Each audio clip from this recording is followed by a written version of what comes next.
What's up, everyone? All right, let's get into this weekly conversations with the President Biden. I like watching the White House videos with you guys because, I don't know, they're preposterous and silly and dumb, and they make me laugh, and I think that's important to laugh at politicians because they take their job so seriously. All right, let's get into it. All right.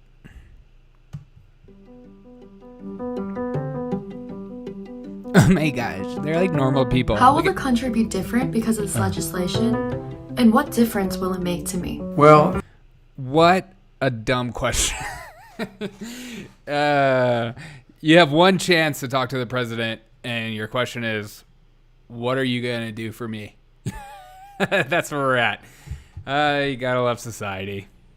You know, modernizing the infrastructure of America will make a gigantic difference. Our roads, our ports, our bridges, our airport. Don't you love? Look at this. Homeboy's reading from a teleprompter. Badan. No judgment, though.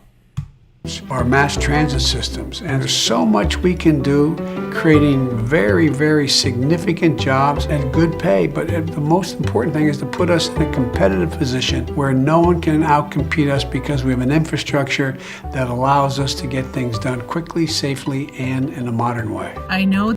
That's right. Government, there's no better job creator than the government. There ever was, and there ever will be. No agency has done worse at creating jobs and making jobs terrible. Every time, conservatives always talk about the DMV and how poorly it's run, and it's a great example, but how about we just talk about education? All right, let's go. That President Biden just passed the rescue plan. The rescue plan that was smaller than what Donald Trump was going to do, but yet they talk about it like it's this huge win, and it was an easy go. Everyone was for it, even before. The only people who were stopping it were Democrats pushing it through because they didn't want Trump to look good. And I'm just wondering how that differs from this jobs plan. Great question. So the American Rescue Plan was an emergency package that was emergency package. They pretend like it's this life-saving package for families to get $1,400. But it really was about other things being passed. I just feel like that was such a slip. It was like a magician's rule of hand, slide rule of hand trick. It was like, here's your $1,400, but don't look at the other stuff we passed through the bill, okay?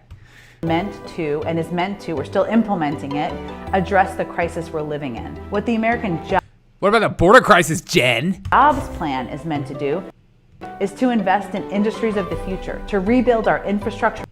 Yes, once again, nobody invests and creates jobs better than the government. Nobody, ever. Across the country, create millions of jobs, ensure more people have access to broadband, more people have access to clean drinking water, and more people have assistance that they need to address.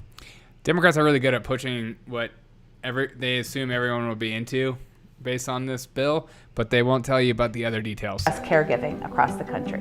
What kind of jobs does the plan actually create? This plan will create jobs all around the country, putting people to work building things, roads, bridges. Don't you love when they just talk about how they're going to create a bunch of jobs to build stuff, and then what if you don't want to build stuff? Highways, constructing new housing, replacing lead pipes to ensure clean water for all Americans. It'll put people to work innovating in R&D and labs around the country, helping to create new discoveries in clean energy jobs of the future. And it will also help increase the pay and the dignity of the workers who provide care in our economy, caring for the elderly and the disabled. How does this jobs plan tackle climate change? And is environmental justice being factored in? These are such pre-planned questions. There's no way that somebody came up with that. Environmental justice. That's such a great question. Is it, though? This jobs plan upgrades housing. It electrifies transportation. It invests in innovation. And it builds out the supply chains that we're going to need to tackle the climate crisis. And at the same time... What about the pandemic? What about people just being out of their job? What about the whole state still shut down? We're going to tackle climate change because that's the real issue. Climate change is our big thing we need to worry about, not people going back to work. And And go. Targets 40% of the benefits of this investment in the communities that have been disadvantaged. Hello, President Biden. My question is, how will rural broadband work, and how quickly? You know who's fixing rural broadband? It starts with Elon, ends with Musk. Just look up Starlink. The dude is a genius. Just let Elon be Elon. Quit getting in his way. Can the expansion occur? The idea that we're not in a position where we invest in loans and grants to companies and local governments and nonprofits and rural co-ops. Can we just talk about this music? They're trying to make it sound so epic. To be able to come into the 21st century with a minimum requirement of having access to the internet seems to be very short-sighted. So what we're going to do is the goal is to bring broadband coverage to every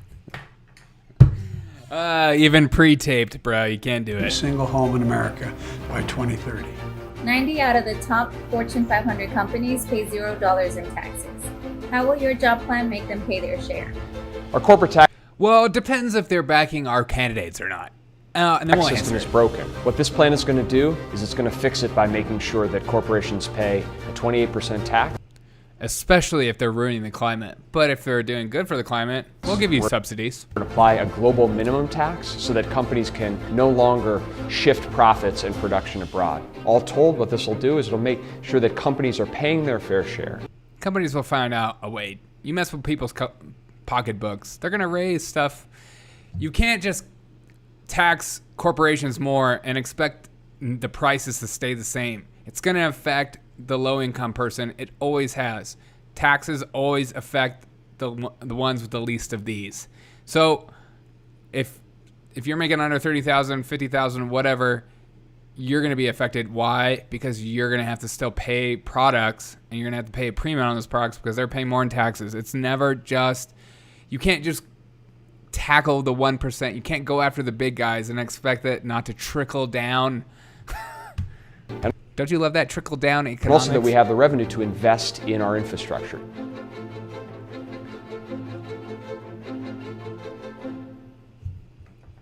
FinSpace, appreciate your kind words, dude.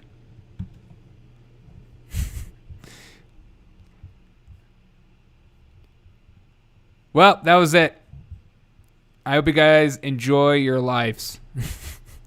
Because I know I will. Goodbye.